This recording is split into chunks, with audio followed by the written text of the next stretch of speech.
শোন বন্ধু, তুই যে বাড়িতে বউটা রাইখা বিদেশ গেছস, তোর বউয়ের কি একটাবার খোঁজ খবর নেস? তোর বউ কি করে বা না করে? কেন বন্ধু, আমার বউ আবার কি করছে? আরে বেটা, তোর বউরে কালকেও দেখলাম সাজুগুজু করে পার্কে ঘুরতে গেল। কি? আমার বউ সেজে গুজে পার্কে গেছে? কার সাথে গেছে দেখলি নাকি? এই পার্কে ঘুরতে গেল মানে ওর বউরে তুই কই দেখছিস? এই বেটা তুই চুপ থাক, তুই কি বেশি বুঝোস নাকি? আমি কথা বলতেছি না, তুই নাক গলাস কেন? এই বেশি বুঝবো না তো কি করবো? ওর বউরে তো গতকালকে দেখলাম না পার্কে যাইতে, তুই মিথ্যা কথা বলবি কেন? দেখ ব্রো, তুই বেশি কথা বলিস না। হ্যালো শুভ, তোর বউটারে মনে হয় আর তোর কাছে রাখতে পারবি না রে, ও তো মনে হয় ভাইগা যাবে।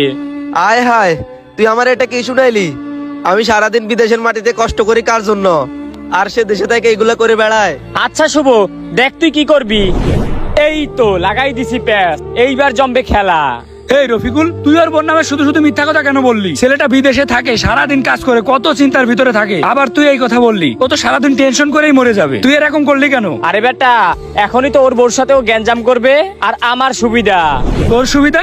এই তোর আবার সুবিধা হইলো কেমনে? আর বলিস না, ওর বউর পিছনে আমি কতদিন ধরে লাইন মারতেছি, আমার কোনো পাত্তাই দেয় না।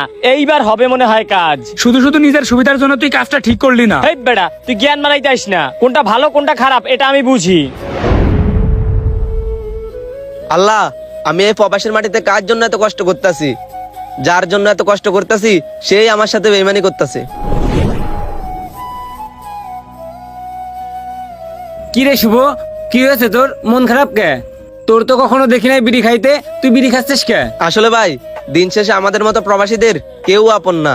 কেন আপন না কেন? কি হয়েছে তোর বলতো? সারাটা মাস আমরা এই প্রবাসের মাটিতে রোদের মধ্যে কষ্ট করি, দিন শেষে যা বেতন পাই ওই টাকাটা বাড়িতে পাঠাই দিই, নিজের খরচটাও ঠিক মতো রাখি না। তারপরও তারা যদি আমাদের সাথে এরকম বেইমানি করে, বল মনটা কিভাবে ভালো থাকে? আচ্ছা অত কিছু বাদ দে, কি হয়েছে তুই একটু খুলে বলতো আমার। আমি রোদের মধ্যে কষ্ট করে ইনকাম করে টাকা ফাটাই আমার বউয়ের জন্য, আর আমার টাকা দিয়ে আমার বউ অন্য ছেলের সাথে ঘুরে বেড়ায়। কি বলিস? তোর বউ অন্য ছেলের সাথে ঘুরে বেড়াচ্ছে, তোর কাছে বললো কে? বলছে আমার একটা বন্ধুই বলছে। আচ্ছা দাঁড়া, আমার বউরে একটা কল দিয়ে দেখি বিষয়টা কি। এই আমি এখান থেকে টাকা পাঠাই আর তুই নাকি সাজে গুজে কোন ছেলে নিয়ে পার্কে যাস? এই তোর কি বাতাল লাগে রে? আমি আবার কার সাথে ঘুরতে গেলাম? আমি শুধু শুধু আমার সাথে এমন করতেছো কেন? শুধু শুধু তোর সাথে এমন করতেছি? শুধু শুধু তুই মনে করছিস কি আমি কিছু জানি না? আমার বন্ধু আমার কাছে সবকিছু বলছে, তুই একটা ছেলে নিয়ে সাজে গুজে পার্কে ঘুরতে গেছিস। আমি আবার কার সাথে ঘুরতে গেলাম? তুমি কি পাগল হইছো? আমি পাগল হয়েছি না?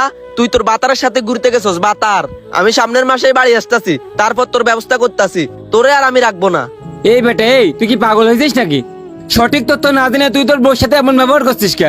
আমি পাগল? আমি যদি পাগল না হইতাম তাহলে আমি কষ্ট করে টাকা ইনকাম করে ওই টাকা কি আবার দেশে পাঠাইতাম?